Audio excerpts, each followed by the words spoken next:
All right, good morning. My name is Rahul Singh, and I'm one of the team members at the Anant Corporation. I'm very glad you guys are here this morning.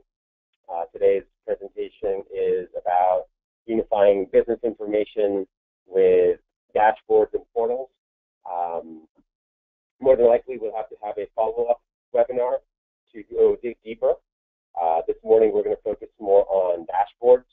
I felt that it was more important the audience was able to see one type of technology at a medium depth rather than a complete overview.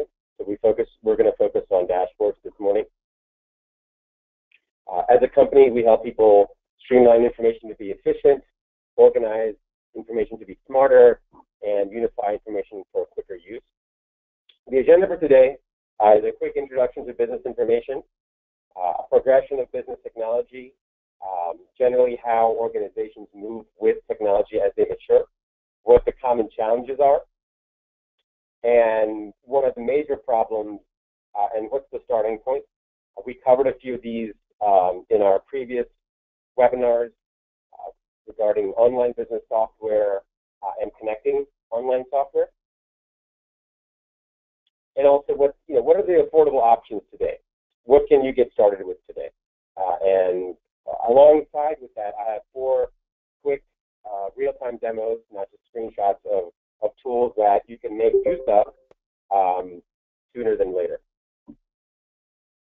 So how do we solve problems at our company? We actually ask these questions before we get into any solution. We're not the type of company that says, here's the technology and it's going to work for you. Rather than doing that, we say, what are you trying to do? What's stopping you from doing it? What have other people done in one? What are the best practices? What are your current options? And what do we recommend? Why do we do that? Well, 6 months ago, the same exact problem could be solved with one technology, but today it can be solved with another in half the time. That's just how technology progresses. So what is business information? Business information is different from consumer information. This is not your private address book on your phone, although that may have an overlap with your business contacts. It's not your Google Drive. It's not your Dropbox. This is information that pertains to a team of people trying to get work done, whether it's a nonprofit, government, commercial entity, even if it's just 5 freelancers working together, it's still business information. Collaborative documents, project information, client information. These are just some examples. And information can be classified in different ways, internal versus external. There is some source code. If you're an open source company, maybe you want to publicize it. It's private. That's public. You may have other information that is strategic, tactical, operational information. Sometimes you have information that can help you make strategic decisions. Other times you have information which is day-to-day at an hourly level. But in a 1,000-foot view, business information is any type of business information that is helping you get the job done. And companies, they generally go through 4 phases with their business information, with different types of technology. Initially, what a business will do is that they will either, what used to be that they would install some software on a server in their office. And nowadays they subscribe to some online software and they'll say, oh, we need a Salesforce account. Or we need a WordPress.com site. We need a Google Apps account. And these are silos because there isn't a connection between these systems. It's just business information managed in different systems. And over time, people start to notice that there's an inefficiency in just storing information in silos. And the next stage of a maturing organization that uses technology is to standardize on a platform. And that platform is not necessarily just, oh, we're going to use Windows, or we're going to use Mac, or we're going to use PHP for everything. It's just a general standard that everything has to be in a certain way. So before buying some software, before subscribing to some software, there's an evaluation process. And once that evaluation process results in a decision, there's a certain way that new software is incorporated into the rest of the business. And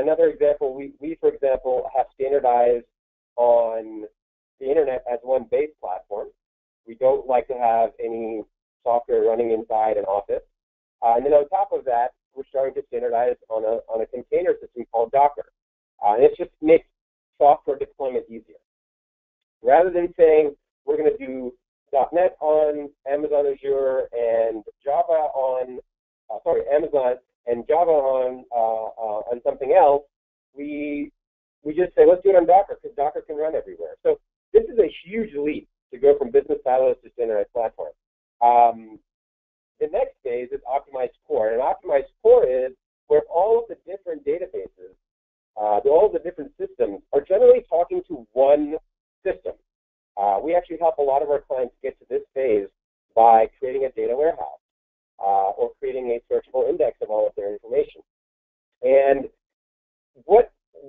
how optimized core is different from business modularity is that business modularity allows an organization to partner with another company and seamlessly integrate their information, or buy a new company and they essentially just hook into this optimized core. So how does a business that has business silos, how do they get to business modularity? They have to go through one phase at a time. There's really no quick answer. People think that because they're using the cloud, they're already here. That's not the case. Even with the latest and greatest software, there are phases to change from being phase 1 to phase 4. And then there's one phase that I didn't include on here, which is called business-to-business modularity. How can businesses work with several different companies together as one entity? And we're starting to see that little on the internet today with how people collaborate with let's say, Git or source control and different project management systems, but they're still not integrated in the sense that if I'm using QuickBooks and somebody else is using Wave accounting, it just doesn't talk to each other. But as a company, we hope to help people do that. So the basic challenge that we see today in business information is that business cloud is disconnected. A lot of different options out there to do one-off things, and they're great in themselves. These different software options online are really good, but they're not really talking to each other. And we as a company have seen this challenge. A lot of other folks have seen it as well. And our goal is to help people bring it into one place. And that's what the focus of today's presentation is. After you bring information into one place, how can you actually make use of it? How can you actually analyze it? This is just a sampling of some of the software that is out there that we work with.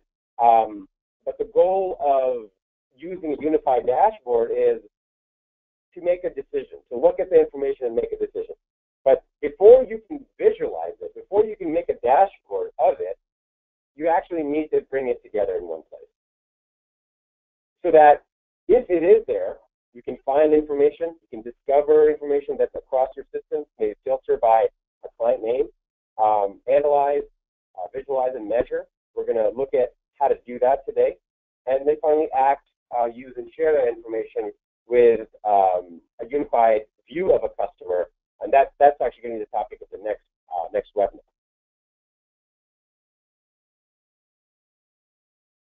So what are the different options available for looking at information? Well, before I get into that, let's ask a question. What's the goal? You know, a lot of folks will buy Tableau or they'll buy a Click license, and they don't know what their goal is. They just get sold a piece of software that looks pretty, but they can't really do anything with it. So the goal of unifying information, the goal of building a dashboard, I feel is to ask a question for management. How can we answer that question for management? Or answer a question maybe for everybody else in the team. One of the questions the management may have is, can I see our sales activities next to our revenue? I just want to see how is our revenue doing in relationship to sales activity. Or another question may be, and one of the questions we ask is, of all the time our team is putting into delivering work for our clients, how much of that time is non-billable? Or let's say in research and development, where is our time going across our research and development initiative? So it's important to ask the right questions before using the software, because otherwise it's not really going to get you anywhere. And actually, that's the same axiom that you can use for any software. Before buying software, before building software, I think it's really prudent and wise to ask, what am I trying to do? You may already have tools that can help you do what you want. Quite frankly, Excel and Google Spreadsheets have pretty good visualization. But why would somebody move from Google Spreadsheets to something like, let's say, Domo.com? Well, I'll tell you one big reason.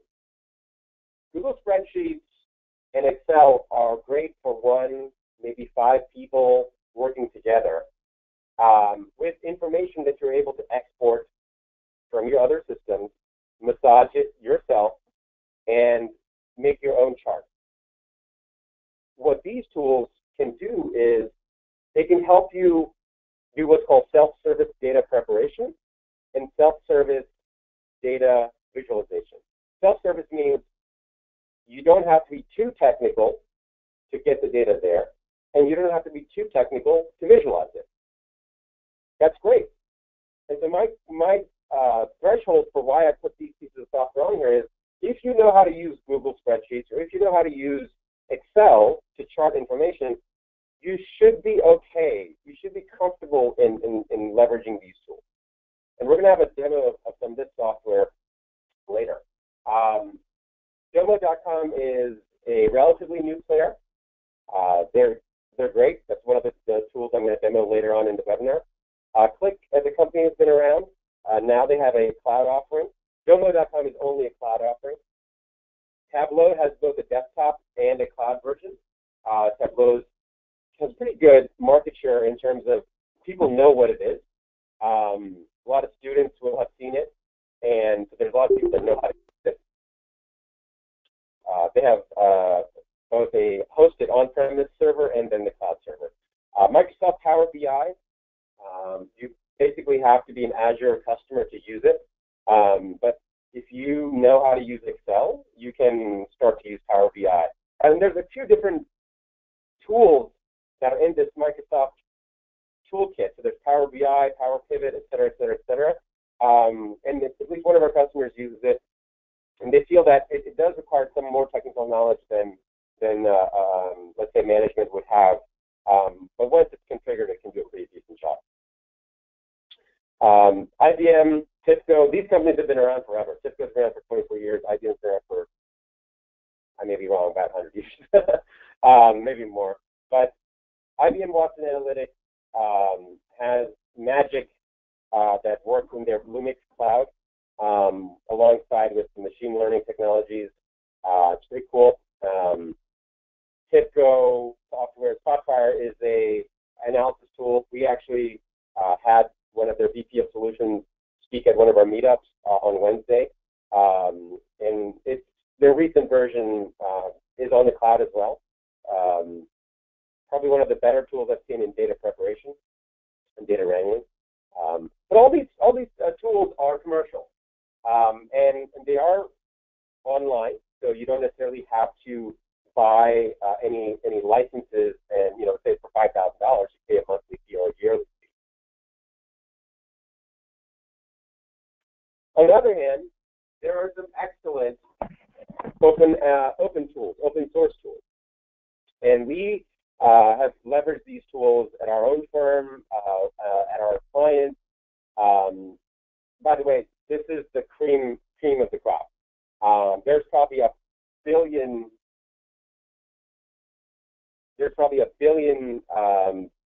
different tools available that essentially can do analytics or dashboards or reporting. But in our experience, Metaphase, Redash are some of the best we've seen that produce work. Caravelle is a little more technical. Kibana is is for a certain type of information, so is Grafana for time series information. We're going to show demos of Redash and Metaphase today, and actually there's a live demo of Grafana being used at a pretty big software company called Lightbend, and we can see how they use it.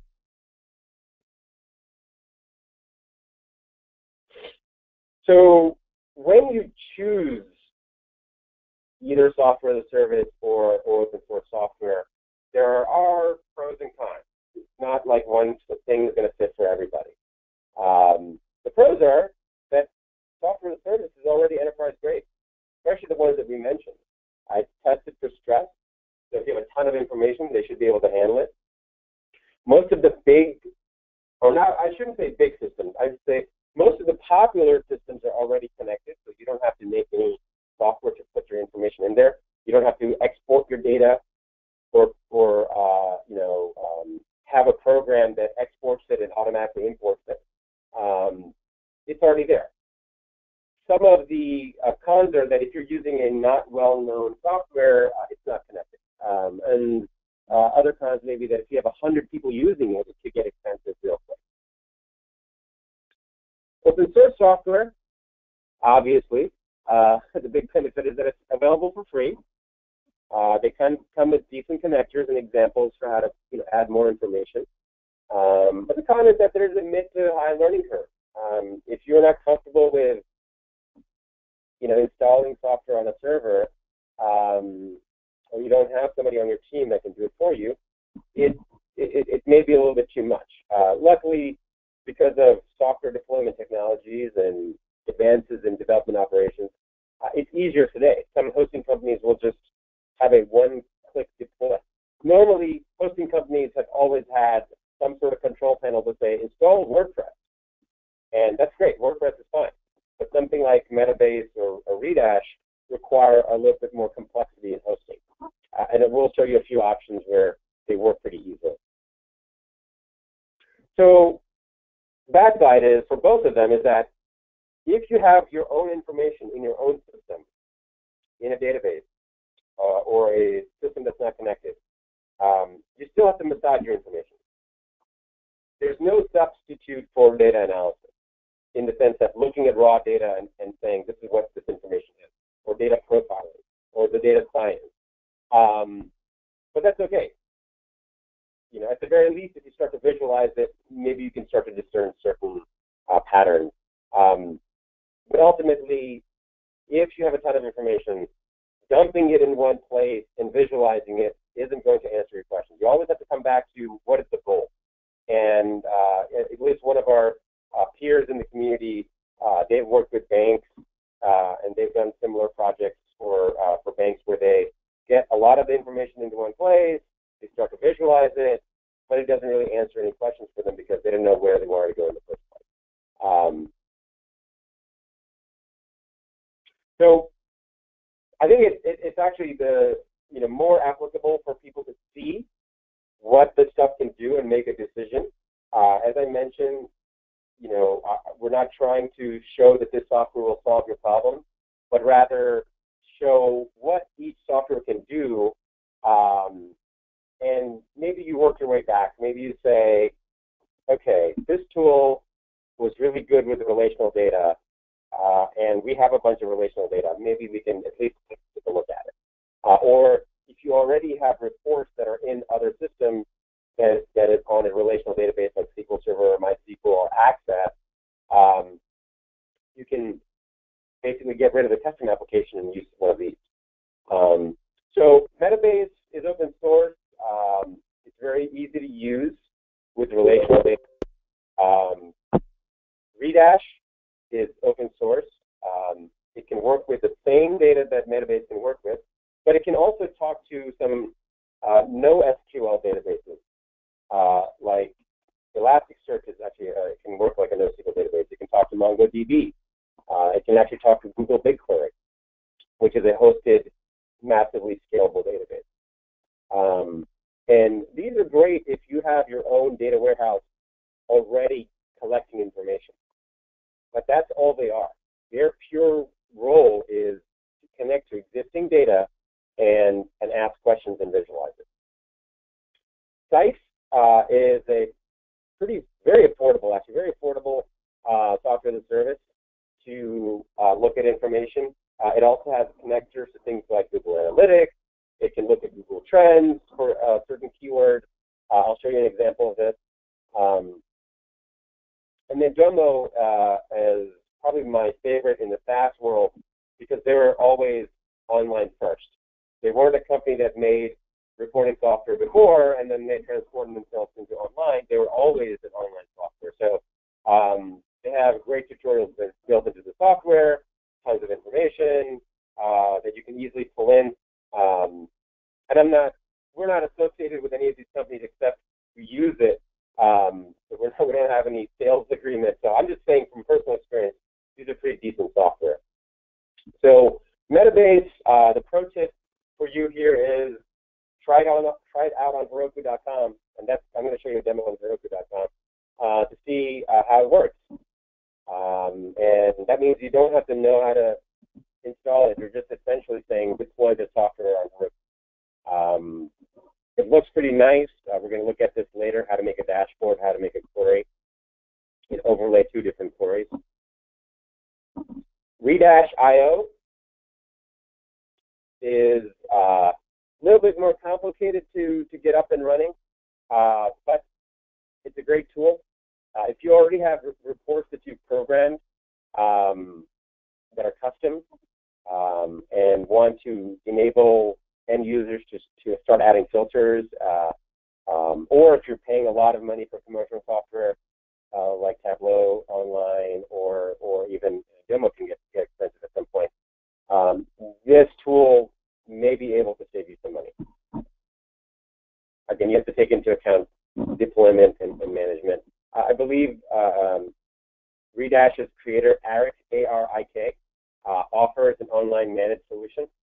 And I chat with them every now and then. So they have their own SaaS version, and it's a good way to continue supporting this project. Sites, I have mixed feelings about this. I think it's really easy to use with the online data that's available, that's connected, but it's not as friendly as Domo. But it's a good tool to start with, and you'll see where I'm coming from when I show you what options are available. And then Domo.com is, I would say go ahead and sign up for a demo. There's no reason why not to. I started connecting some of our systems, and I actually connected my Meetup account to get data about our Meetup groups. I added our Trello account to start analyzing our Trello activity. And there's a bunch of recipes that they have already built in. This example is from an Excel spreadsheet that you can upload. Let's go ahead and get into the demos. So to start with, let's take a look at Grafana. We're not going to essentially go into Grafana, but Grafana is great for time series information. Lightbend is a company that creates very reactive software called ACA.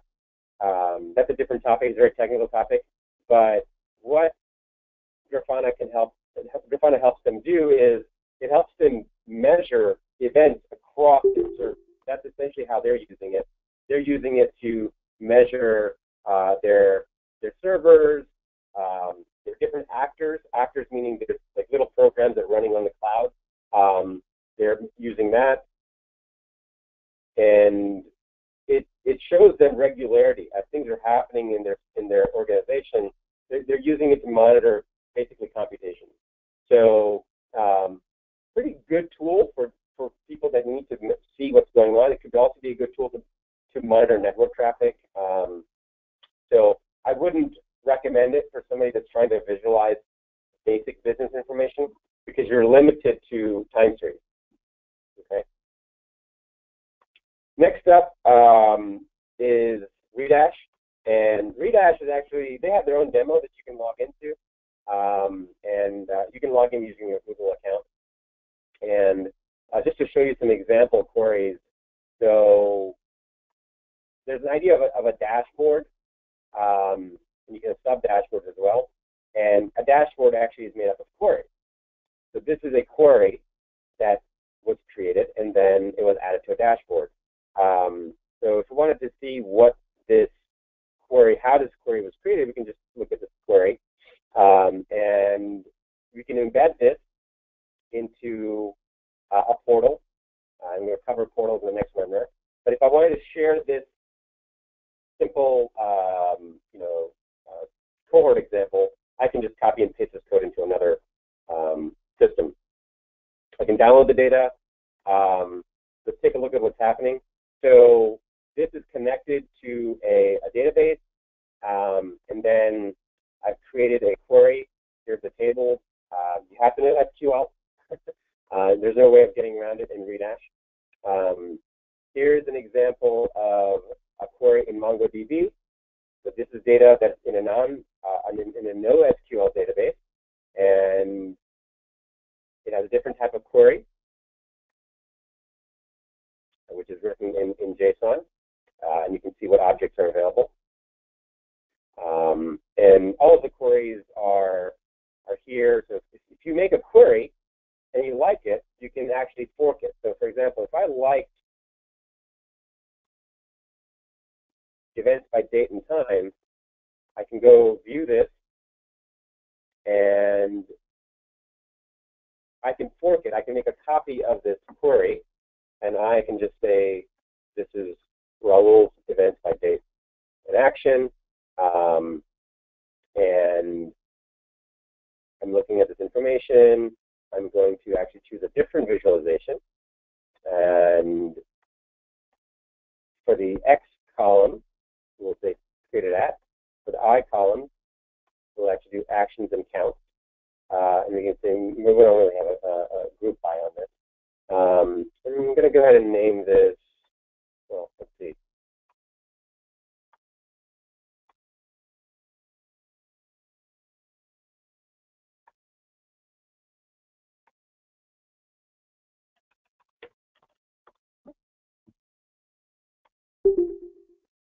Okay, so that's my query. I basically changed and I added different visualizations to the same query. This visualization, I can then add into a dashboard. So let me go into the visualizations dashboard. Go back to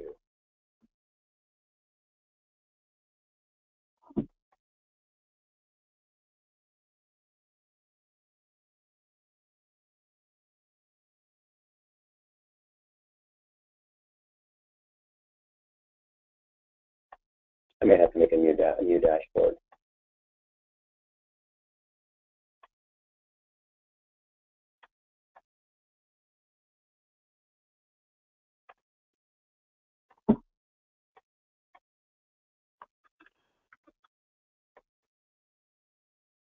Yeah, I don't have permission to edit that dashboard.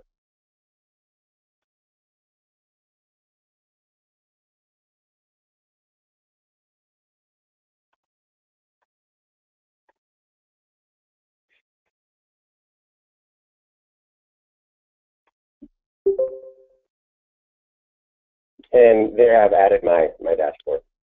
So that's Redash. You have to have some, obviously, familiarity with SQL, but you can get trained on SQL or on any of the Redash tools. But as I mentioned earlier, the prerequisite is you have your data already prepared. That's what Redash has as a prerequisite. Next tool that we're going to take a look at is Heroku. Heroku for the hosting company, but actually it's called Metaphase. And Metaphase is a friendlier version of what Redash can do. It only works with the relational databases. I'm using a free app account on Heroku to run this, so you don't have to spend any money to try out Metaphase. That's why it takes a while for it to spin up. Give it a second there. And actually, while that's coming up, maybe we can see Sife.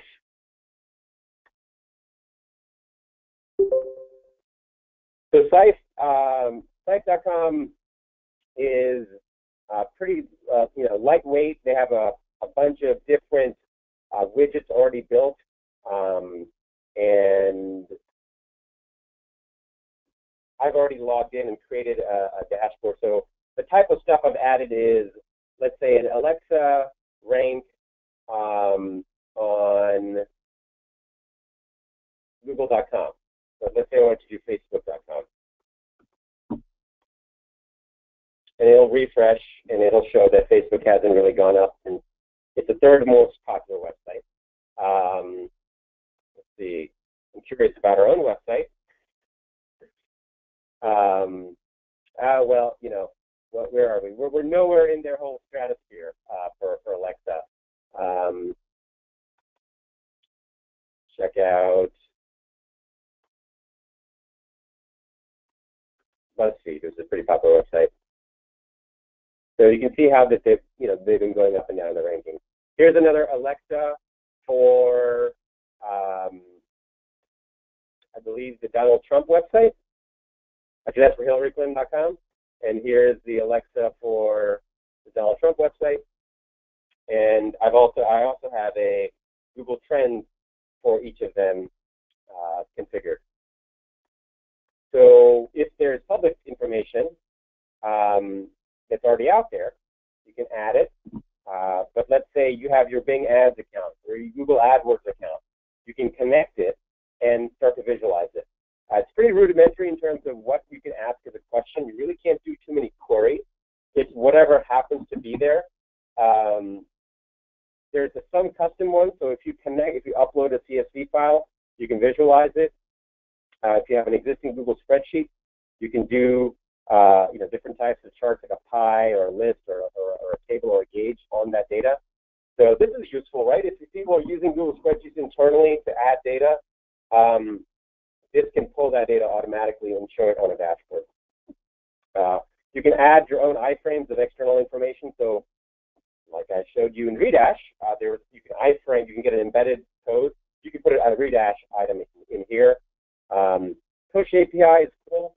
If you have a program that is generating information on a minute-by-minute basis, you can send data to this API, and for every I can't reach my limit, but for every new widget, they'll give you a new API endpoint. You can just send data there, and it'll start to show in real time. You can do SQL. Different systems like MailChimp, you want to monitor your list growth, your email sent, etc. Google Alerts, discussions, events. I mean, it's a pretty good tool. It may not be useful for every type of data, but it's useful for the type of data that already is there. So I'm going to continue using it and seeing if it's useful for our company. I think it's great for, let's say, making a dashboard and just showing it on a TV inside our office, right? Just have a dashboard that's constantly showing, let's say, social media interactions or server metrics, etc. The next thing, the Metaphase is coming up.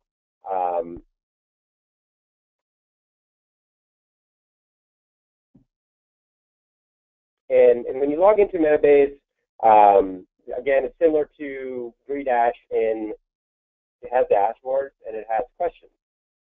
And a question is basically a query.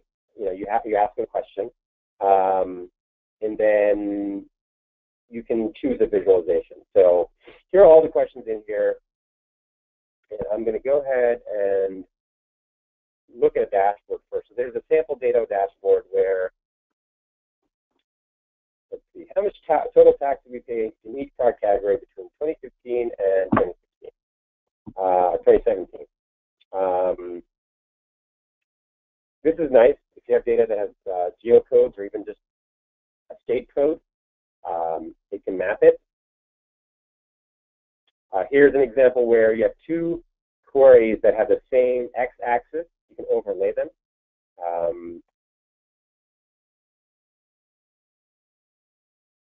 And you can move a dashboard around here. Actually, goes to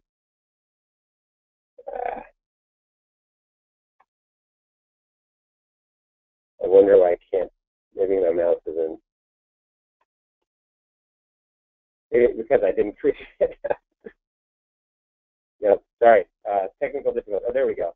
So I basically can change the configuration for some of these based on, I think, the size constraints. Not all of them can be moved around, but it's a pretty decent tool for visualizing information. Let's take a look at one of these questions. So to make a question, I can say, here's my data, and I want the average product price and when it was basically created. Okay, and it's linked to other objects, and that's a little bit of work that you have to do. If you have the data, you have to go into Metaphase and connect it together. But once it's connected together, you're able to ask questions using just pointing and clicking. If you want to change actual SQL, you can do that as well. But you can't edit it if you convert it to SQL. So whatever you could do in Redash, you can do here. The starting point is pointing and clicking.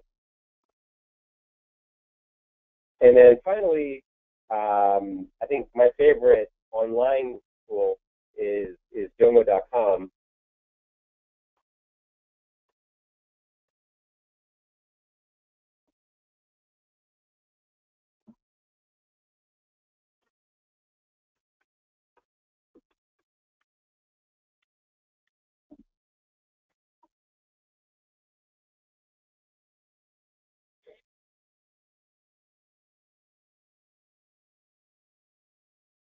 So what I like about Domo is that it's very friendly.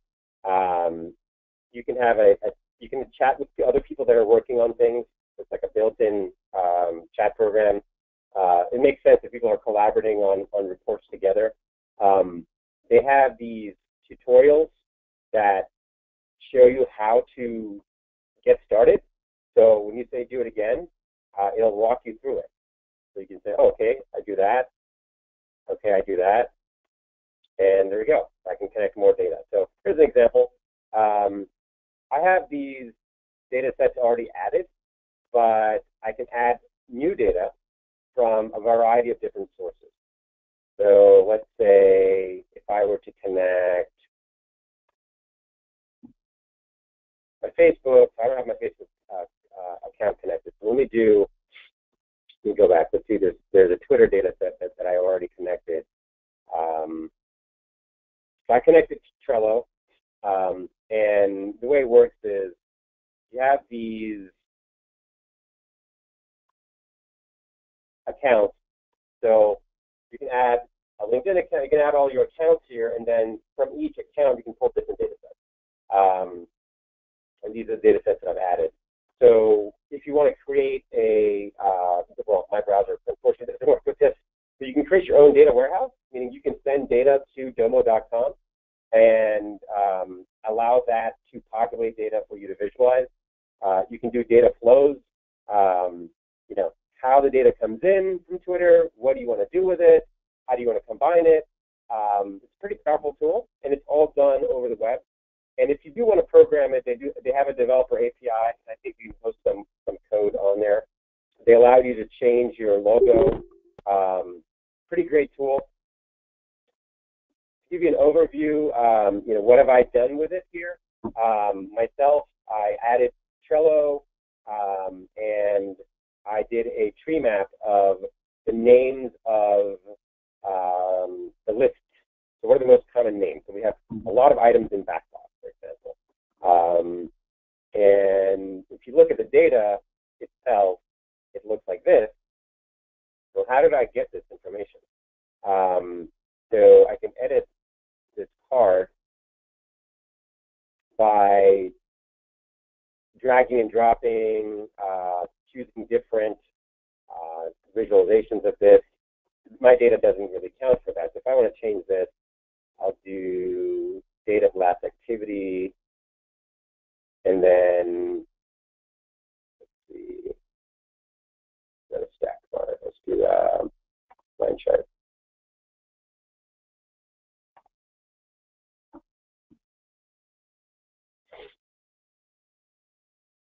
So this is how data was added over time, and I don't want to do it. I want to do it by, let's say, year, or let's say my month. So I can start to see my activity, or our company's activity on Trello over time. Very powerful software. It looks easier to use than it is, but they make it very navigable. They have a bunch of tutorials that walk you through one step at a time.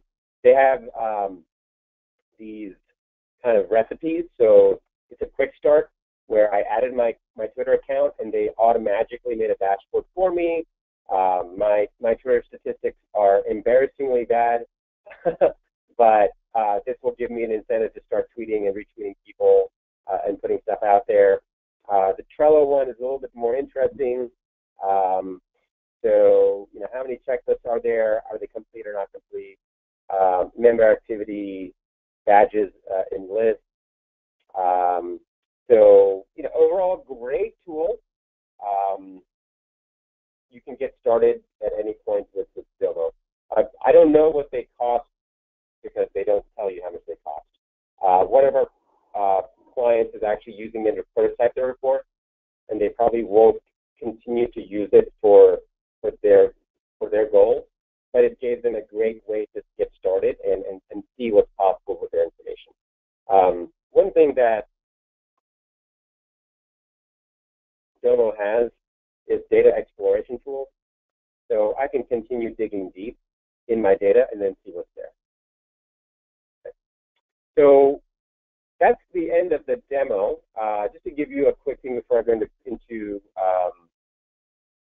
questions and answers. So our company, we help people by curating software for them, seeing what's best out there, implementing it, and then training them on it.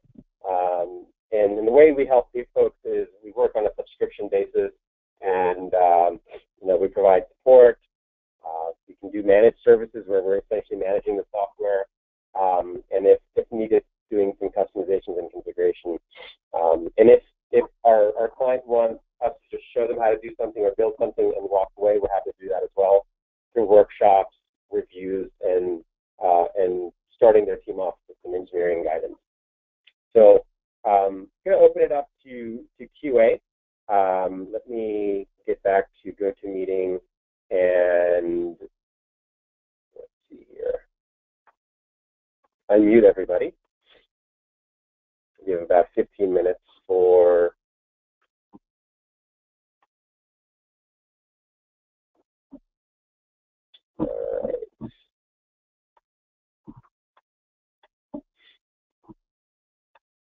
All right, guys. So any questions on what we looked at? And if needed, I can bring up something else.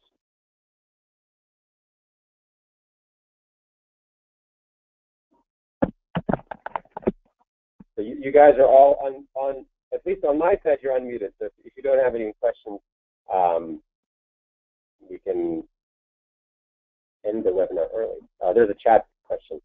Can you make me the presenter? Let's see. So sorry, Hector, this is our webinar. You can go ahead and ask the question, and or whatever you want to present. Yeah, go ahead. Yeah, Hector, go ahead.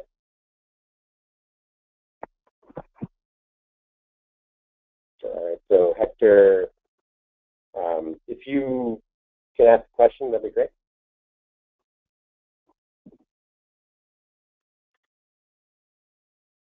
Hey, sorry, I want to ask you a question. Sure. Can you hear me? Yes. Hey.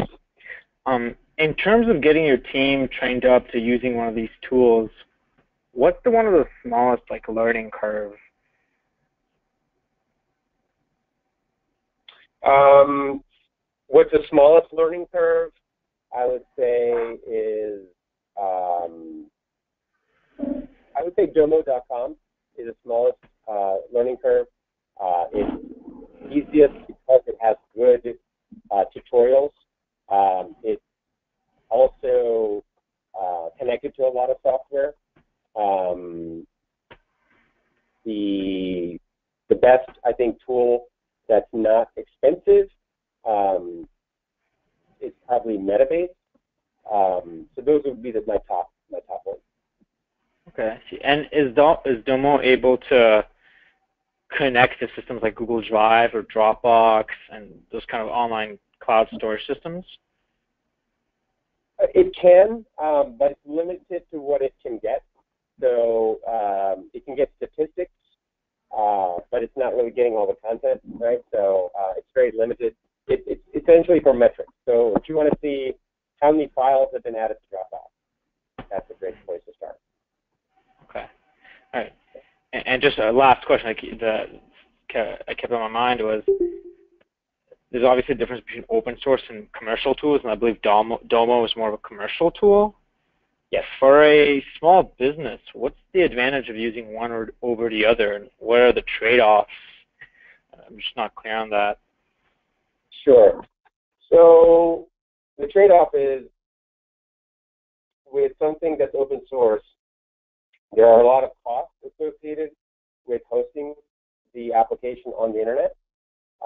There are also costs associated with maintaining it, upgrading it all the time. They're easier today, but you essentially have to have somebody that understands how to upgrade the software, or if there's a bug, make a quick upgrade. Whereas if it's commercial software as a service, then you are taken care of. Somebody else is managing it for you.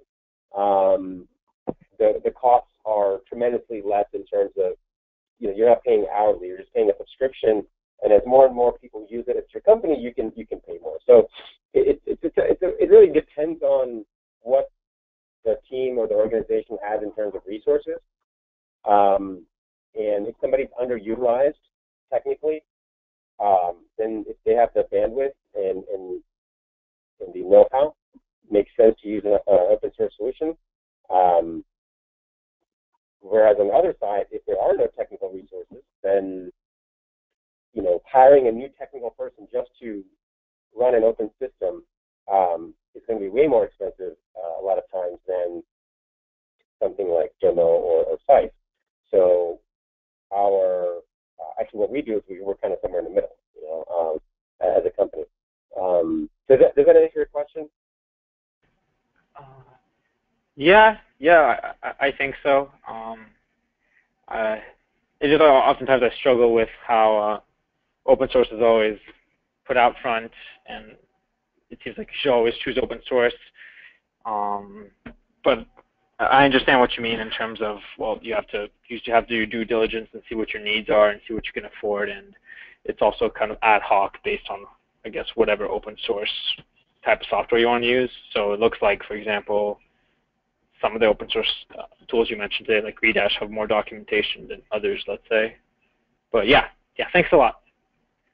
Yeah, and another thing is that when there is open source software, the support is generally not available, or if they're a good company behind the open source software, they will provide software support at a cost. Whereas if it's a software as a service, that is expected. You're paying for that support. You're paying for good documentation. You're paying for training. And then there are times where you don't want to use the software as a service because you want to integrate it into your own product. And in that's why you have to use open source. Why reinvent the wheel for a visualization engine for your offering, if you can just get it. So an example would be a large organization needs to do an internal visualization system that can only use private data. It cannot use a software as a service at all.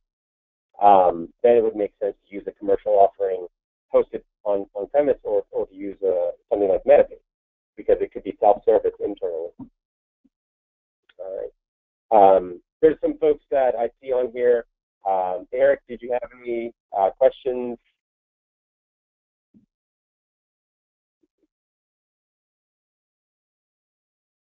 All right.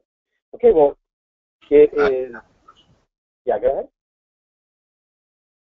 I said I don't have a question. Okay, great. Hello? Yes, go ahead. Yeah. Quick question, just high level.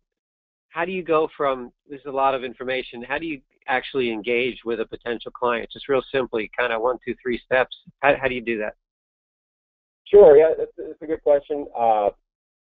Generally, we talk to them and understand what their goal is, what their current issue is. And the answers we're looking for are, I don't know how our sales team is doing on a daily basis, or I want to see where our customers are from. You know, looking at our at-risk book of our client list, so the question should be not that I'm trying to visualize X, Y, Z. Well, that could be a question, but we're really trying to ask folks that are having trouble solving business problems. And it may be that, you know, it's not necessarily that they need a visualization. They need just a basic report. And a basic report is a lot easier to implement than a data warehouse that collects information and visualizes it. The number one question is, you know, what are you trying to do? Number two is, what are the actual priorities? Because people want to, they want to drink the ocean sometimes. And it's impossible. Everybody is constrained. So, you know, that's when we do a workshop and understand the business a little bit better and understand the business priorities. And then again, at that point, we may understand that this technology or other technology isn't applicable because there's other fundamental issues that need to be taken care of. Basic example of this is people want to use Tableau. They want to use Domocalm. And their data is locked up into software that's not already connected. So even before they can visualize that information, the data has to be brought into the data warehouse. And if that's not done, then their investment into Tableau or Domo would be useless. And then the third thing is to actually figure out if it's better for the customer to be trained on how to do it, or is it better for a company like ours to help them design a solution and then build it, or at least mentor their developers or engineers to do it? Does that answer your question? Yeah, and I'm thinking of situations where, I mean, sometimes we don't know tools by name and so on, but we kind of want to know what's possible. And then it's, I guess, knowing that we could talk to you and not have to know any of the technology stuff, but here's kind of our layout, what's potentially possible. Right. Exactly. Well, all right. It's 10:55, and we're coming to a close for our webinar. Thank you so much, folks, for your questions and your presence. We will be putting this on the internet, on Vimeo, and actually there's a question maybe. Oh, thanks. You're welcome. And we will be putting a blog post and sending it out to everybody after it's done. So thanks again. Have a wonderful weekend, and hope to see you guys at the next webinar, which will be focusing more on the portals aspect of unifying business information. Have a wonderful time, guys.